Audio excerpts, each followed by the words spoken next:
Welcome to another session of biology. See children, today we will discuss two cell organelles we are left with. One is plastids and one is vacuoles. Plastids, the cell organelles, are found in plant cells and certain protists like blue-green algae. Since they are found in plant cells, they must be having a very important work there. Now plastids are of different kind on the basis of what color they have, what colored pigment they have. So if we check plastids, then these organelles are found in plant cells and in certain protists.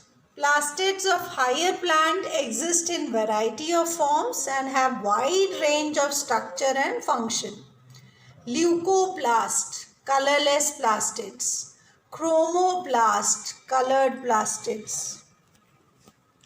Now this leucoplast, which are colorless plastids, they are actually not directly exposed to sunlight, and they are usually found in certain parts of plants where they are storing something like, let us say, starch, a form of carbohydrate, proteins, lipids, oils. So they are basically for storage and they are colorless plastids. They are not directly exposed to sunlight. Coming to chromoplast. See, the word chromo means color. So chromoplast is having colored pigments. They are directly exposed to sunlight and they are of two types, non-green chromoplast and green chromoplast. Green chromoplast can be called as chloroplast. Now we will emphasize on chloroplast. Chloroplast actually is the kitchen of the plant cell. Now you understand the function of the kitchen room in our house. Food preparation. Same is the condition there. In plant cells, this chloroplast are the site for preparation of food. You remember the process photosynthesis? The process by which simple raw materials like carbon dioxide, water, in the presence of sunlight, which is trapped by chlorophyll, forms glucose and oxygen. This particular process, photosynthesis, occurs in chloroplast. So chloroplast, green plastids, especially having the green pigments called chlorophyll, which traps the sunlight and then convert the radiant energy of sun into chemical energy of food, that is glucose or carbohydrate, which all other living organisms are dependent on. Now coming to non-green chromoplast. Non-green chromoplast means they may be bright in colors, red, orange, yellow. Actually, this is because of a pigment called carotenoids. And this makes the carrot orange in color. This makes the mangoes, ripened mangoes, yellow in color. This makes tomatoes red in color. Fine. So all the flowers, fruits which you see around are basically getting their color from this non-green chromoplast, which is having the colored pigment called carotenoids. Now to come to the lines. Leucoplasts are colorless plastids which occur in the cells that are not exposed to direct sunlight. These are mostly present in storage cells of roots and underground stems, storing things like starch, like potato. Potato is rich in starch. Protein. Soya bean is rich in protein. Oil. So many seeds are rich in oil. Chromoplasts are colored plastids and are of two types. Non-green chromoplast and green chromoplast. Green chromoplast is chloroplast. The chromoplast having light absorbing green pigment, that is chlorophyll, are known as chloroplast or green plastids. These are commonly present in leaf cells of most higher plants and certain green algae. The non-green chromoplast containing other colored pigments, red, orange, yellow, due to the presence of carotenoids, are found in certain algae and in flowers, which makes the flowers so colorful, fruits, which make so many fruits of lovely colors, and roots of higher plants.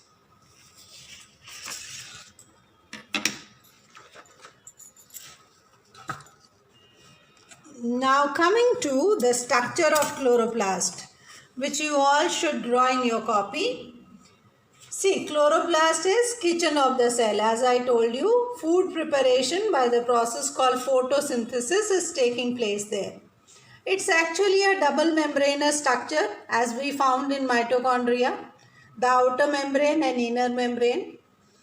Inside the inner membrane, the space which is having the fluid matrix is called stroma. And this fluid matrix is having such things like DNA, the genetic material, lipids, a form of fat, ribosomes, the protein factory, certain enzymes.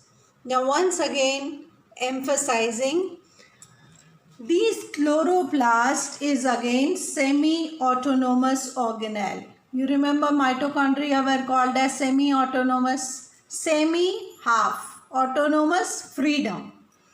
So this chloroplast is also said to be a semi-autonomous organelle because they do have their own genetic material, DNA. They have ribosomes, the protein factories, and they can synthesize certain of their proteins themselves. So they are not totally dependent on the nucleus for the synthesis of certain proteins. Therefore, they are also called as semi-autonomous. Half semi-autonomous freedom. Freedom to make what? Freedom to manufacture their own proteins. Now coming back, you can see this coin-like structure. This coin-like structure actually are called thylakoid. Together it is grana and this part is stroma. When you will go to class 10th, you will read about photosynthesis in detail. You will find the light reaction takes place in this thylakoid and the dark reaction takes place in this stroma. So when we'll do in detail about photosynthesis, we'll check in with these structures. Coming now to functions. The very first prominent function helps in photosynthesis. Photo means light and synthesis means to prepare, to synthesize, to make, to manufacture. Now see the raw materials. Carbon dioxide comes from atmosphere. Water comes from soil. The chlorophyll is trapping the sunlight and ultimately they manufacture glucose C6H12O6 and oxygen gas is released. Let me remind you here, this is the only natural process which releases oxygen. That means all the other organisms on this earth, apart from plants, are dependent on this process called photosynthesis.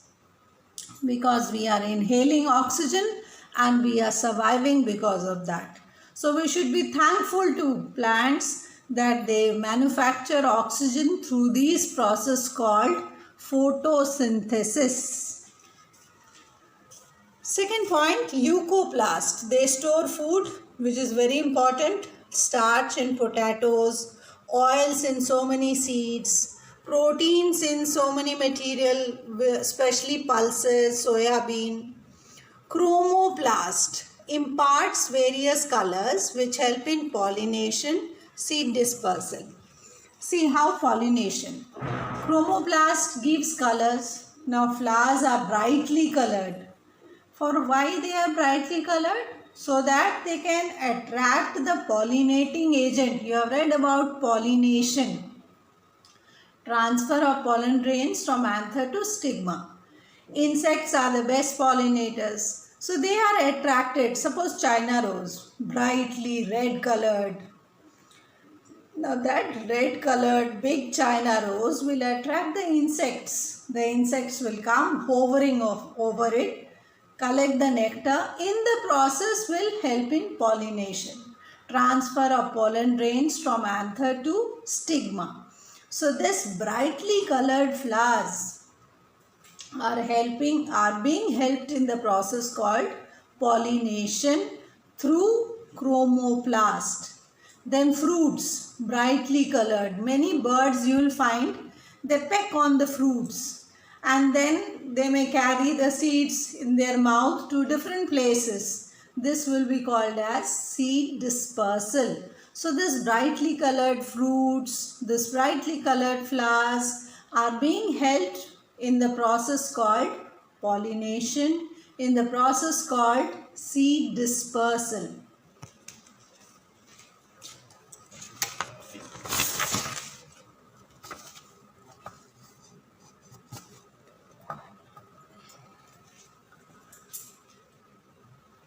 Now coming to the last cell organelle, that is vacuoles. See, vacuoles again you will find they are very prominently found in plant cells. They are actually quite large in plant cells and are centrally found. Almost 50 to 90% of the space of the plant cell can be sometimes taken by vacuoles.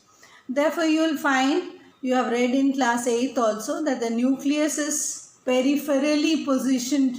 Peripherally means towards the cell membrane in plant cells. Why? Because the vacuole has taken the central position. Now basically they are storage sacs. They store a lot of materials and having a lining, like every cell has a lining, cell membrane. Likewise, the vacuoles are also membrane bound cell organelles. The membrane is called tonoplast. Fine. So the vacuoles are basically storage sacs, most prominently found in plant cells. In animal cells also they are found, but they are small in animal cells and sometimes they may be negligibly found. But in plant cells they are quite prominent and they store many kind of materials.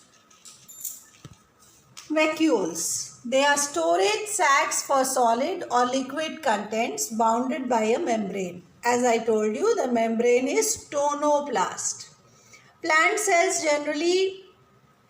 In plant cells, generally vacuoles arise from endoplasmic reticulum and Golgi apparatus, which fuse at maturity of the cells to form large vacuole. Membrane of the vacuole is called tonoplast. They are filled with a fluid called cell sap.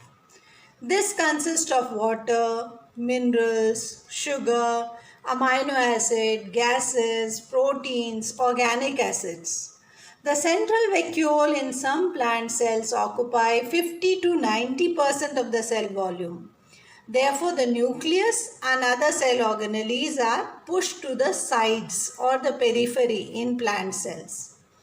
Function of vacuoles. Definitely they are storage sacs of the plant cells. In some unicellular organism like amoeba, specialized vacuole. To name a few, food vacuole the amoeba is having where digestion takes place. Likewise, contractile vacuole maintain water balance in the body, that can be called as osmoregulation. Osmo, the word has to do with water, transport of water. Osmosis, you remember the term. In plants, they provide turgidity and rigidity to the cells. They basically maintain the shape and size of the cell. Fine. So in some lower organisms, these vacuoles are of immense importance. Food vacuole in amoeba helps in digestion because it has got enzymes for digestion. Likewise, contractile vacuole in amoeba helps in water balance, water and iron balance in the body. So like the kidney in our body, in the same manner, In amoeba it is contractile vacuole.